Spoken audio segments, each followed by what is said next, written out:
Children, today we'll do the last part of the chapter, that is test for ammonium gas as well as ammonium ion as well as uses of ammonia. So ammonia gas, it has got a very sharp characteristic odor, that is smell. It turns moist red litmus blue. It is a basic gas, so it will show all the property of bases. It will turn red litmus blue, it will turn turmeric paper brown, and it will turn phenolphthalein solution pink. But this only shows that the gas which we are testing, it is basic gas. To be sure about that the gas is ammonia, we have got a confirmatory test, that is, if you bring a glass rod dipped in concentrated HCl near ammonia gas, you will get dense white fumes of ammonium chloride. So this particular reaction is very important. It is a test for both the gases. It is a test for ammonia gas as well as HCl gas. In both the cases, you will be getting dense white fume of ammonium chloride. If you pass ammonia gas through copper sulfate solution, blue precipitate will be formed, which will change into deep blue solution on passing the gas in excess. So we know if we pass ammonia gas through copper sulfate, we get a blue precipitate of copper hydroxide. And this copper hydroxide, when we pass excess of ammonium hydroxide, it gives a deep blue solution or a inky blue solution. Okay, this we have done in analytical chemistry also. All ammonium salts generally produce ammonia gas when warmed with alkali like sodium hydroxide. Most of the ammonium salt except ammonium nitrate and nitrite, it produces ammonia gas when you heat it with alkali like sodium hydroxide or calcium hydroxide. Now this is a very important test, Nessler solution. Ammonia salt gives white brown color or precipitates with Nessler solution. Nessler solution is your K2HgI4, a slightly alkaline solution of potassium mercury iodide. That is your Nessler's reagent. If you pass ammonia gas through it, it will turn brown in color.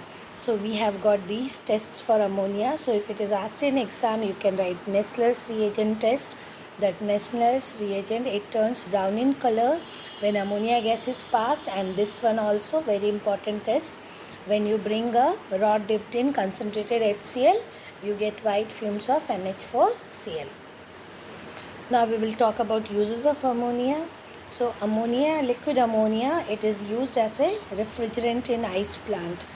We know in refrigerator and ACs and all those, we use CFC, that is chlorofluorocarbon. But CFC, it is depleting a ozone layer. So we are trying to find alternative for CFC, and ammonia is a very good alternative for CFC. So it is used as in refrigerants. In ice plants, it can be used in refrigerator also. The reason it is using in the refrigerator is it evaporates rapidly and produces cooling effect. So this property makes it a good refrigerant. Now we can also use ammonia in different solutions. We have already done the analytical chemistry part. So we have seen how we can use it as a laboratory reagent to find out which particular cation is there, especially the colored cation. Now here one more thing we need to remember, advantage of ammonia as a refrigerant. So if we are using ammonia in place of CFC, what are the advantages? So ammonia is environmental compatible. It is not depleting ozone layer like CFC. So it will not contribute toward global warming. It has got a superior thermodynamics quality. As a result, less ammonia refrigeration system, it uses very less electricity. So it uses less electricity than CFC. So that makes your electronic things more energy efficient. Ammonia has a recognizable odor. It has got a very strong, stinging, pungent odor. So if it is leaking, you will be able to know the leakage. It has got some disadvantage also, that is, it is not compatible with copper. So if it reacts with copper, so you cannot use it in a system where copper pipes are there. Okay, and it is highly poisonous also in higher quantities. So even that is something to be taken care. Now Aqueous ammonia, it emulsifies or dissolves fat, grease, etc. So aqueous ammonia, it can be used for removal of these dust and dirt from different substances like tiles, windows.